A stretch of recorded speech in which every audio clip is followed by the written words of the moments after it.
மாண்புமிகு தமிழ்நாட்டின் துணை முதலமைச்சர் அவர்களே, மாண்புமிகு போக்குவரத்து துறை அமைச்சர் சகோதரர் சிவசங்கர் அவர்களே, அரியலூர், பெரம்பலூர் ஆகிய இரு மாவட்டங்களுடைய ஆற்றல் மிக்க ஆட்சித்தலைவர் அவர்களே, நாடாளுமன்ற சட்டமன்ற உறுப்பினர்களே, ஐயா ஆனந்த் அவர்களுடைய குடும்பத்திலிருந்து வருகின்றிருக்கின்ற சகோதர சகோதரிகளே,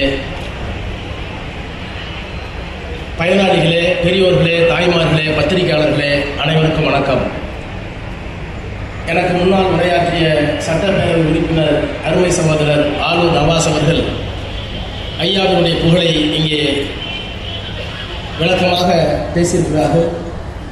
நம்முடைய சட்டப்பேரவை உறுப்பினர் பிரபாகரன் அவர்கள் இந்த தொகுதிக்கான தேவைகளை எடுத்து வைத்திருக்கிறார்கள்.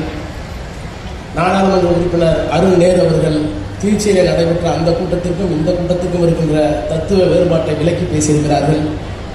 இவர்கள் எல்லோரும் சேர்ந்து என்னுடைய வேலையை வெகுவாக குறைத்திருக்கிறார்கள் என்ற காரணத்தினால் ஒன்றை மட்டும் சொல்கிறேன். என்ன திட்டங்கள் வரப்போகிறது என்பதை நம்முடைய துணை முதலமைச்சர் அறிவிக்க இருக்கிறார். ஐயா ஆனந்த் அவர்கள் என்னோடு மிக நெருக்கமாக பழகியவர். டெல்லியிலே பலமுறை வந்து என்னுடைய இல்லத்திலே தங்கி உணவருந்தி என்னோடு நீண்ட நேரம் பேசக்கூடிய வாய்ப்பினை நான் பெற்றவன். அந்த விதத்திலே நானும் தமிழக அரசிற்கும் குறிப்பாக இந்த விழாவை பெரம்பலூரில் நடத்த வேண்டும் என்று முடிவெடுத்து அதற்காக துணை முதலமைச்சரை இங்கே அனுப்பி வைத்திருக்கிற தமிழ்நாட்டினுடைய முதலமைச்சர், திராவிட மாடல் ஆட்சியுடைய நாயகர், இந்தியாவுடைய முதலமைச்சரிலேயே நம்பர் 1 என்ற முதலமைச்சர் என்று பெயர் எடுத்திருக்கின்ற மாண்புமிகு முத்துவேல் கருணாநிதி ஸ்டாலின் என்ற மாணவர்களுக்கு என்னுடைய நன்றியை தெரிவித்துக் கொள்கிறேன். ஆளுநர் நவாஸ் அவர்களாக இருந்தாலும் நம்முடைய அருண் நேருவாக இருந்தாலும் நீங்கள் எல்லோரும் பேசிய பேச்சுக்களை நான் கவனிப்பாக கேட்டுக்கொண்டிருந்தேன். நான் இப்போது சொல்வதை எழுதி வைத்துக் கொள்ளுங்கள். இது பெரம்பலூர் பிரகடனம் என்று கூட நீங்கள் எடுத்துக்கொள்ளலாம். மாநில சுயாட்சியை பேசினார் ஐயா. அரசியல் சட்டமே ஒரு மோசடி என்று சொன்னார். ஒரு காலத்தில் புத்தகம் எழுதினார். இவைகளுக்கெல்லாம் எப்போது தீர்வு? ஓங்கி ஒழிக்க வேண்டும், போராட வேண்டும் என்று சொன்னார்.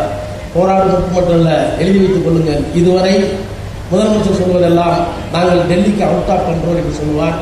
இந்த சட்டப்பேரவை தேர்தல் நடந்து மீண்டும் அவர் முதலமைச்சராக ஆனதற்கு பிறகு விரைவில் நாம் எடுக்க வேண்டிய முழக்கம் now Delhi is our control என்று சொல்லுகின்ற காலம் வரும். அந்த காலத்தை பிரகடனப்படுத்துகின்ற துணை முதலமைச்சரை இந்த மாவட்டத்தின் சார்பில் வருக வருக என்று வரவேற்று உங்களை வணங்கி விடைபெறுகிறேன். நன்றி, வணக்கம்.